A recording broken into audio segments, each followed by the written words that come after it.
Hello and welcome to Mangum News. I'm your host, Elijah Mangum. This week we'll be discussing an update on Russia's invasion of Ukraine, President Joe Biden's first State of the Union address, the Mississippi State Legislature's banning critical race theory, and the kickoff to ProLife Mississippi's 40 Days for Life campaign. Without further ado, let's begin.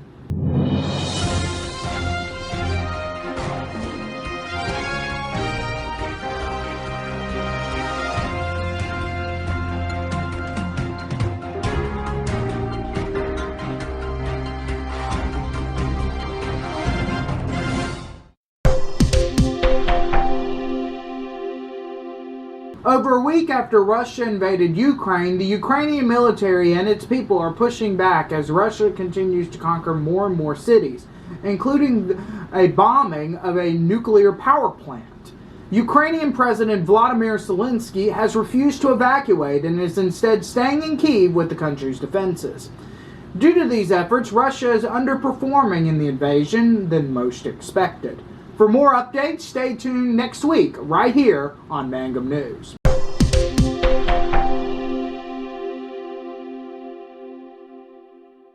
On Tuesday, President Joe Biden delivered his first official State of the Union address. He opened the speech showing his support for Ukraine and NATO in the ongoing invasion. When the history of this era is written, Putin's war in Ukraine will have left Russia weaker and the rest of the world stronger. He then moved on to the state of the economy. He addressed taxes and inflation. He encouraged Americans to buy American-made products for businesses and to lower their cost. One way to fight inflation is to drive down wages and make Americans poorer. I think I have a better idea to fight inflation.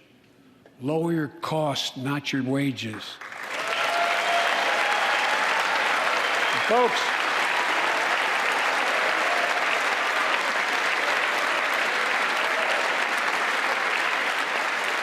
that means make more cars and semiconductors in America, more infrastructure and innovation in America, more goods moving faster and cheaper in America, more jobs where you can earn a good living in America.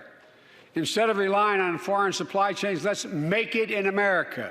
Next, he called for unity as the COVID-19 pandemic improves.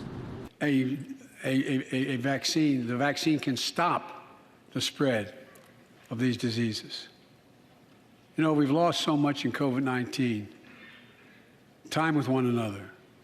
The worst of all, much the loss of life. Let's use this moment to reset. So stop looking at COVID as a partisan dividing line. He discussed his plans for criminal justice reform and gun control. We should all agree the answer is not to defund the police. It's to fund the police. He ended the speech by calling on Congress to pass the Freedom to Vote Act, highlighting the historic nomination of Ketanji Brown Jackson to the U.S. Supreme Court, immigration reform, the potential overturning of Roe v. Wade by Dobbs versus Jackson Women's Health Organization, the Equality Act, and more. Iowa Governor Kim Reynolds provided the Republican response following the speech. Like you, I just watched the president's address. I listened as the governor of our state, as a mom and a grandmother of 11 who's worried our country is on the wrong track. We're now 1 year into his presidency, and instead of moving America forward, it feels like President Biden and his party have sent us back in time to the late 70s and early 80s, when runaway inflation was hammering families, a violent crime wave was crashing our cities, and the Soviet Army was trying to redraw the world map.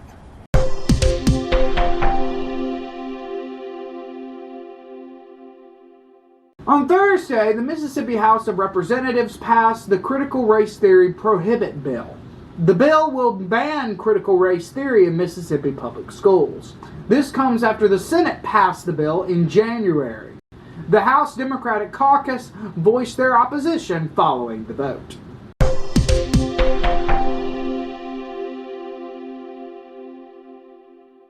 ProLife Mississippi kicked off their annual 40 Days for Life campaign on Tuesday night at their headquarters in Flowood, Mississippi. Here's ProLife Mississippi President Laura Knight with the details. 40 Days for Life is an internationally coordinated campaign. It's happening all over the world. It starts on Ash Wednesday, March the 2nd, and goes for 40 days up to the Easter holidays. And people all over the world are standing out on the sidewalks near abortion facilities praying to end abortion. In Jackson, ProLife Mississippi sponsors the 40 Days for Life vigil here at our last abortion facility in our state. We pray from 7 a.m. to 7 p.m. every single day, 7 days a week. We ask that churches claim an hour, 1 hour for every week. So on a Tuesday at 8, you would do that day and that hour every week. But we will take 4 hours out of that 40 Days for Life, or however much your church can claim. Usually it works better if the church group does it and they can coordinate within themselves. Most of the time, the 40 Days for Life campaign works is people sign up online through the 40daysforlife.com/Jackson website. They'll claim their hour, 4 hours, they'll claim a full day for their church, and then coordinate that within their church. The event was emceed by President Knight and 40 Days for Life coordinator Barbara Beavers.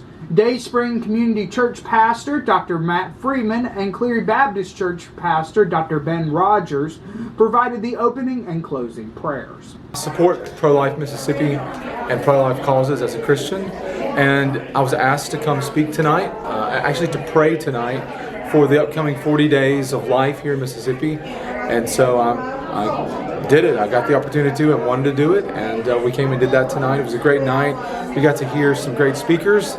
We got to hear about what's going to be going on in the next 40 days, not just here but abroad. And so it was an honor to be a part of this fine institution and to get to pray with and for the evening. Founder and CEO of Woman to Woman with Joanne Bale, sang while pro-life activist Tanya Britton shared her testimony.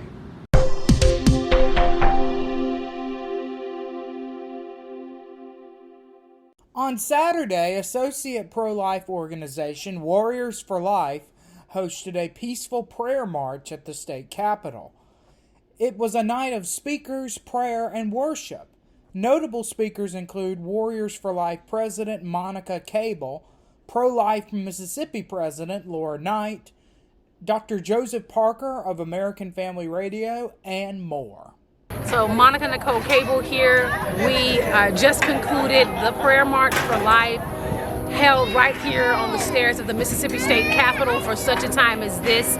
An event calling us together as one to speak on behalf of the voiceless, to be a voice, but also to be called into a place of being a pro-life advocate, whereas we fight for the rights and defend and rescue those that cannot fight and rescue themselves. And I'm talking about the preborn, our preborn brothers and sisters that are located in the womb of a woman in the time of her being pregnant. So we are literally coming, we treaded, we marched with solidarity and unity on behalf of the voiceless, on behalf of the defenseless. And we took a stand today in this land, the state of Mississippi, the city of Jackson, Mississippi, to say that we are for life and that we're going to be a state and a city that cares for life in the womb.